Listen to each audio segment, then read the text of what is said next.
sólidos. Comenzamos con los líquidos. ¿Qué es un líquido? Una sustancia, pero los sólidos también son sustancias y los gases también son sustancias. ¿Qué tienen de particular? Y los espacios intermoleculares. Comenzamos bien. O sea, estas moléculas de las que estamos hablando, en algún momento se van a unir y van a dejar espacios entre ellas. Espacios que se van a generar dependiendo de la fuerza de atracción que hay entre moléculas. Los espacios son relativamente pequeños en el caso de los líquidos y se van a dar porque decimos hay una expresión común que desde que venimos de la escuela que dice que hay fuerzas de atracción y fuerzas de repulsión. ¿Cuáles serán esas fuerzas de atracción? Son fuerzas intermoleculares. Pero son fuerzas que los mantienen cercanos, pero no juntos. Dejan espacio suficiente como para que las moléculas se puedan mover. Por eso cuando usted habla de un líquido, usted habla de una sustancia que se mueve, si es que le aplica una fuerza, ¿verdad? Que mueve sus moléculas cuando usted aplica una fuerza. ¿Qué más puedo decir de los líquidos? Ajá, ocupan el volumen del recipiente que los contiene. ¿Está usted seguro de eso? Ocupan el volumen del recipiente. Ah, muy bien. Usted dice que no, ¿por qué? Por ejemplo, si usted pone agua en un vaso y no lo llena todo, no va a ocupar todo el volumen del vaso, solo va a ocupar la cantidad de líquido que hay, a diferencia del gas. Y si yo esa agua que puse en ese vaso la pongo en una lavacara, ¿el volumen va a ser distinto? Ahí sí. Los líquidos adoptan la forma del recipiente que los contiene, pero mantienen el volumen. No importa el recipiente que los contenga. Muy bien. ¿Algo más de los líquidos? Fluyen. Sí. Son prácticamente incompresibles. Porque recuerden que yo les aplicaba una fuerza y a veces es posible que yo los mueva. Pero se mueven entre sí muy poquito. Pueden viscosidad. Vamos viendo eso ya un poco más en la propiedad. Viscosidad. Dice que es la propiedad de un fluido que tiende a oponerse a su flujo cuando se le aplica una fuerza. ¿Cómo se entiende eso? Que cuando usted le aplica una fuerza, se mueve, no con facilidad, ahí sí está. Oposición al movimiento. Pero los líquidos sí se mueven. ¿Qué es lo que me quiere decir aquí?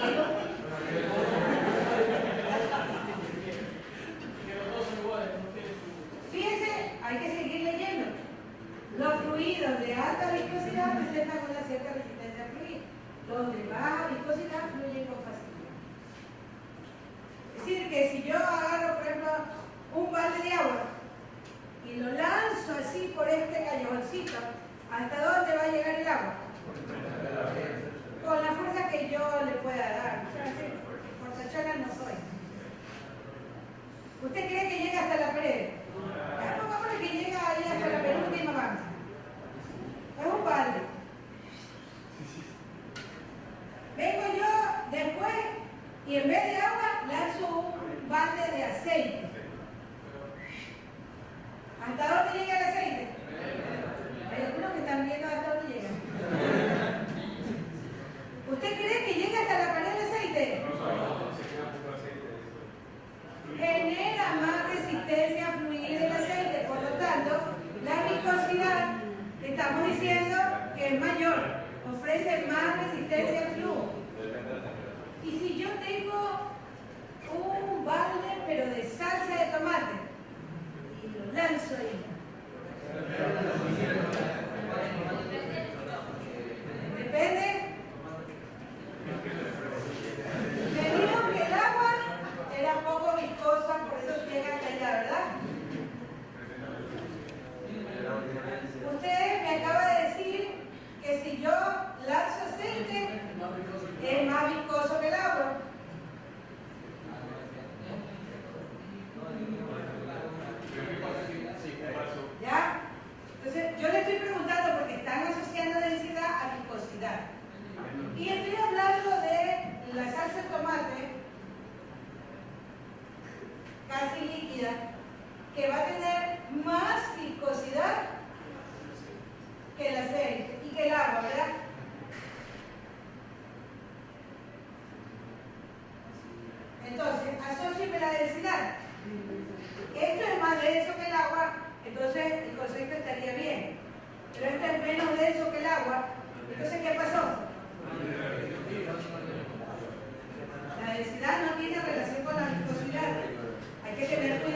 entre la masa y el volumen que ocupa.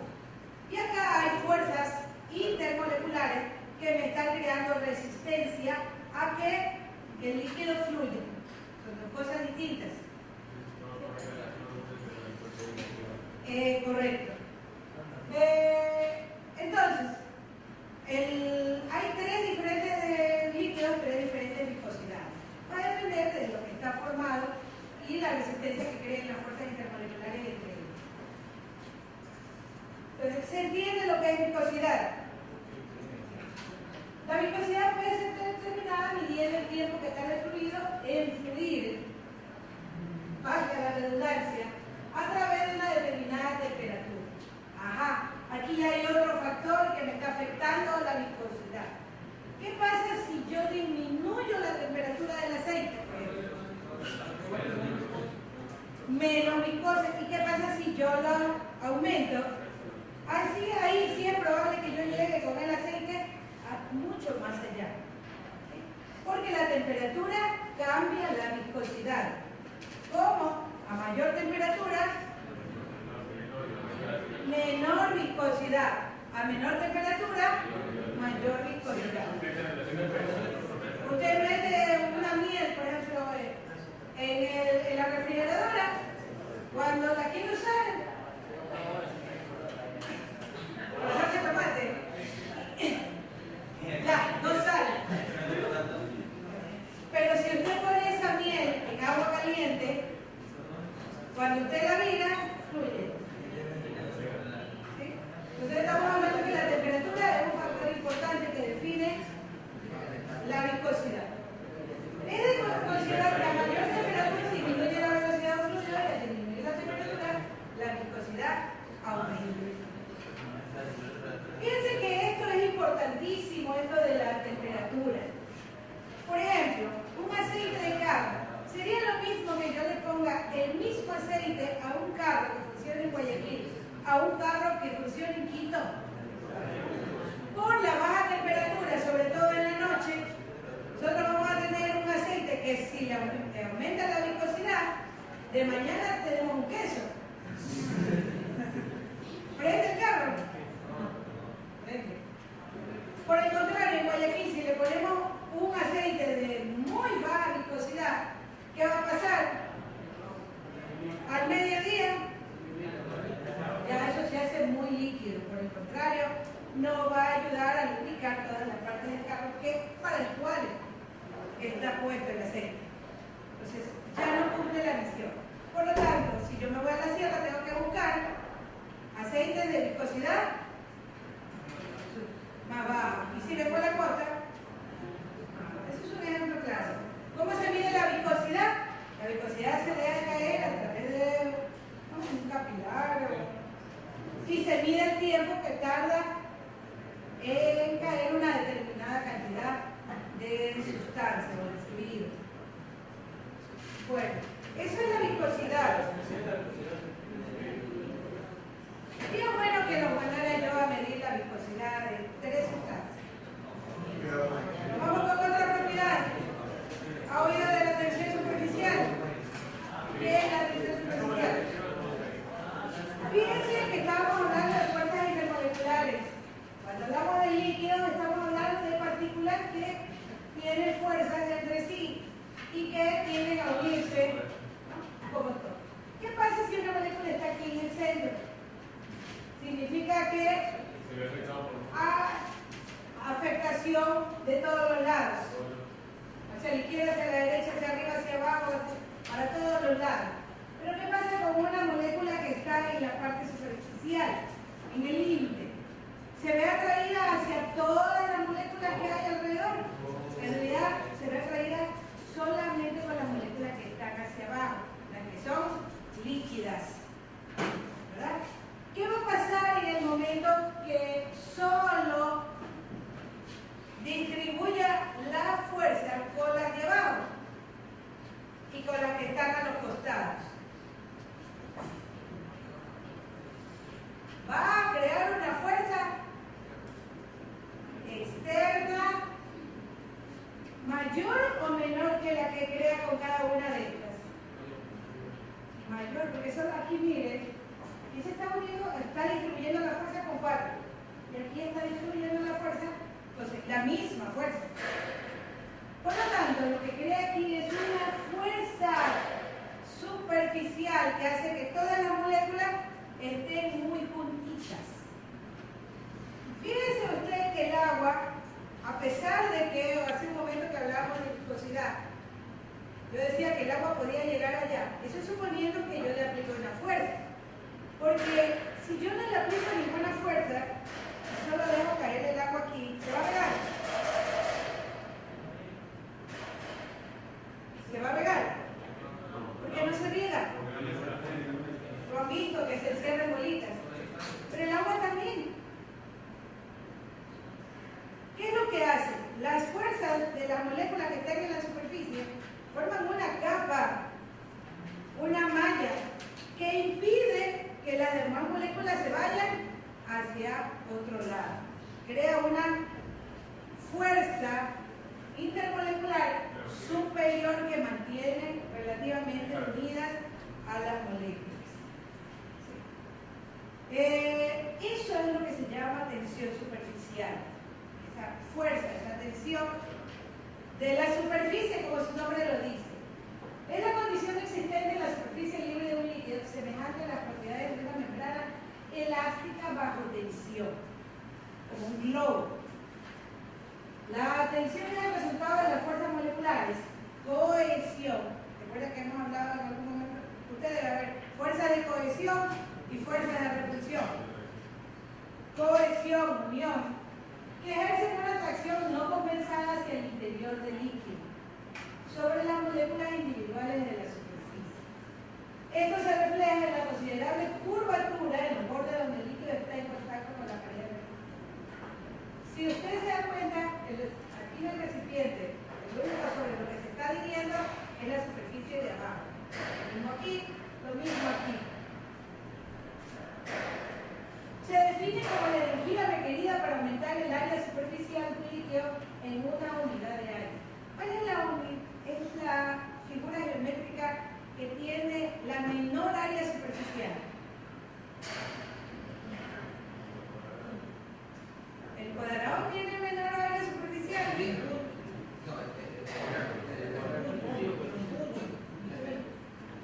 La esfera es la circunferencia. Todo lo que sea circular tiende a tener menor área superficial. Y esa es la tendencia de los líquidos, a generar la menor cantidad de área superficial. Por eso tiende a encerrarse, a hacer una curvatura.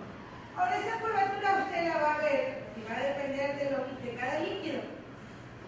Si la ve en el mercurio, prácticamente la tensión superficial encierra a casi todo y le queda solo una pequeña porción pegada a la superficie.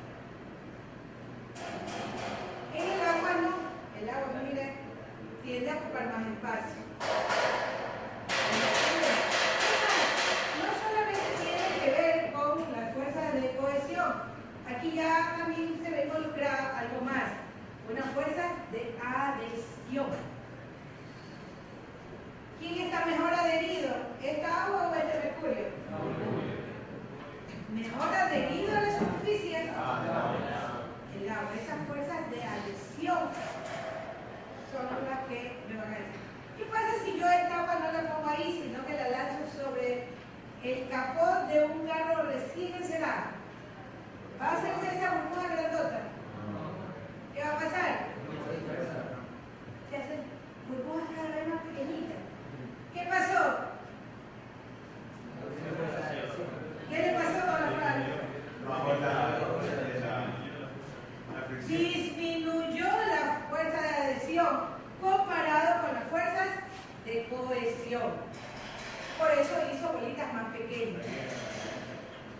Se adhieren poco. Es fácil sacarlas. Es más, es tan fácil que ni se moja el carro. Hay menos adhesión. Dice que se rompe la tensión superficial usando tensoactivo. Fíjense que el agua, usted moja, mete así, le tira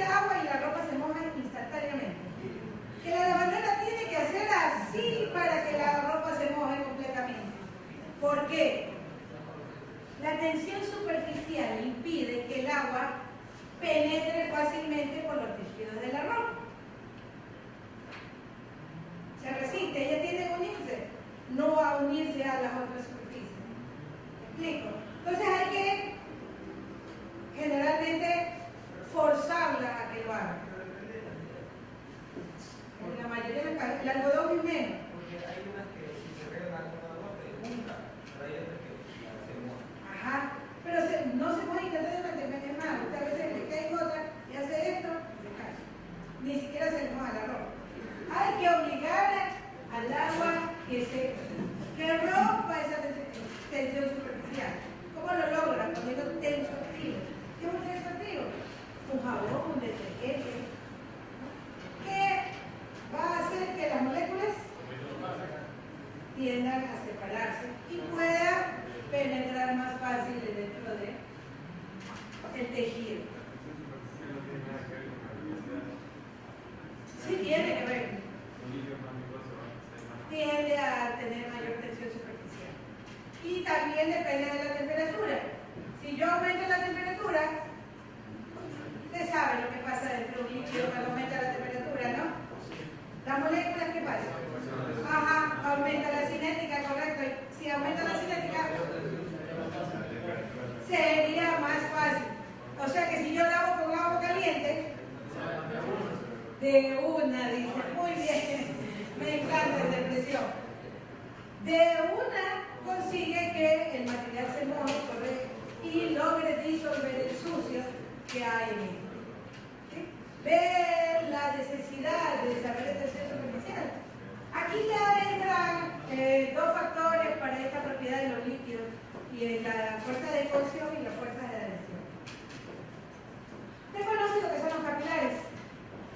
Nunca le han tomado muestra de sangre con un tubito finito de sangre, que solamente le acercan a la gota y suben. Eso es un capilar.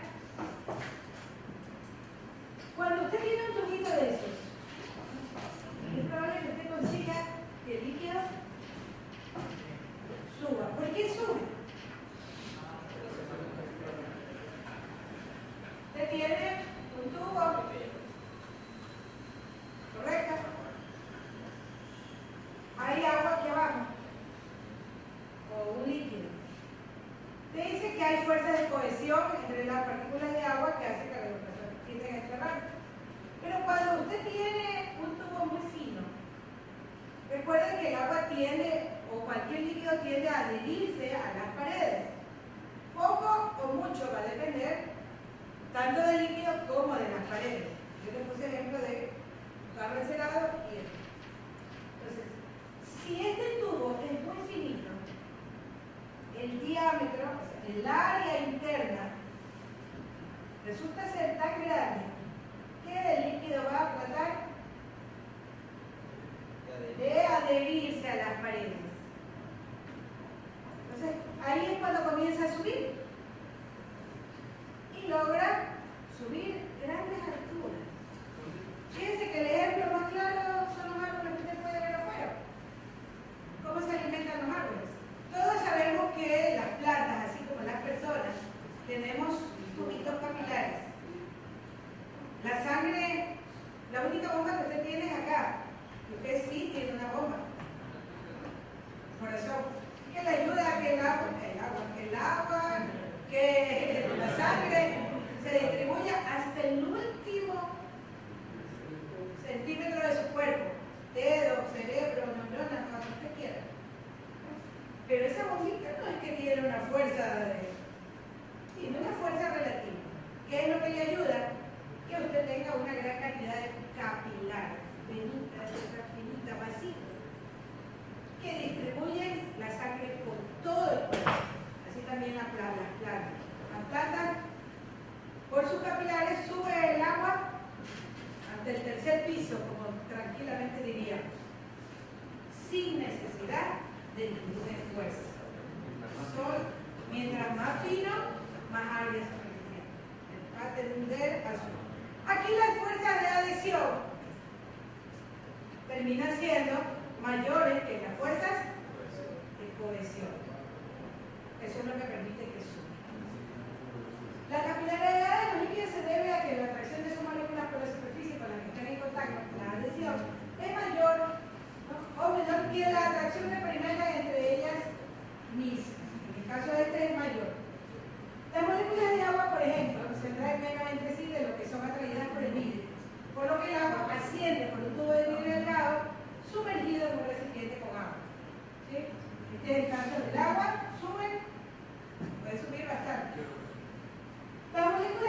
mercurio, en cambio, se atraen más entre sí de lo que atraen al vidrio. De tal manera que si yo meto el mismo capilar en un vaso de mercurio, ¿qué es lo que va a suceder? Hay más fuerza de cohesión, ellas tienden a unirse entre sí y no adherirse a la hay otros factores que podrían afectar, pero en un tubo más grueso.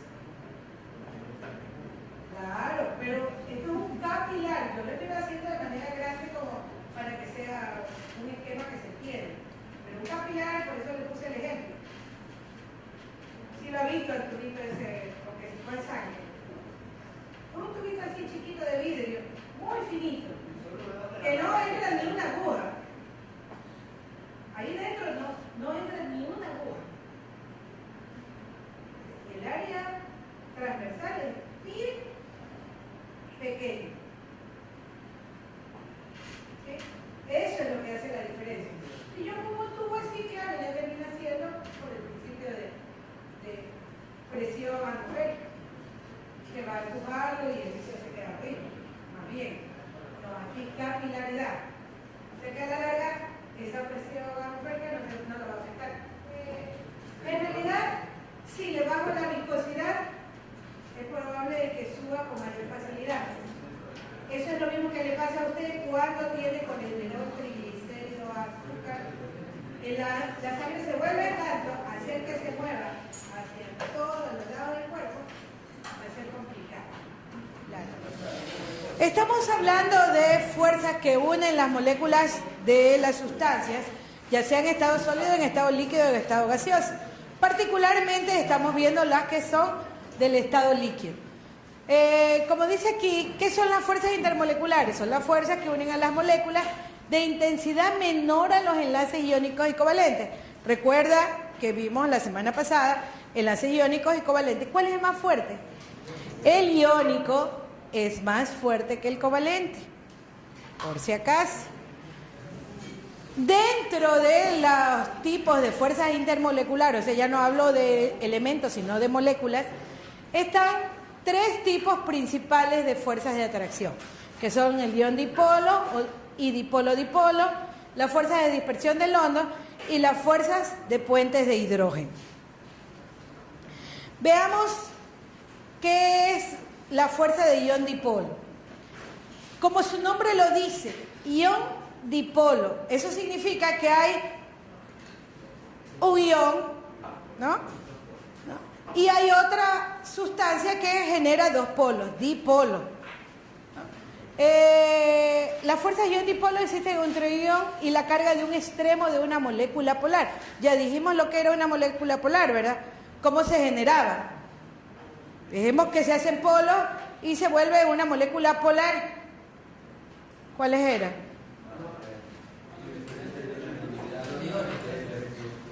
No, una molécula polar. Exclusivamente los iones eran polares. Eso sí, nos queda claro. Pero, ¿y otro ejemplo de moléculas polares? La molécula del agua, ¿por qué?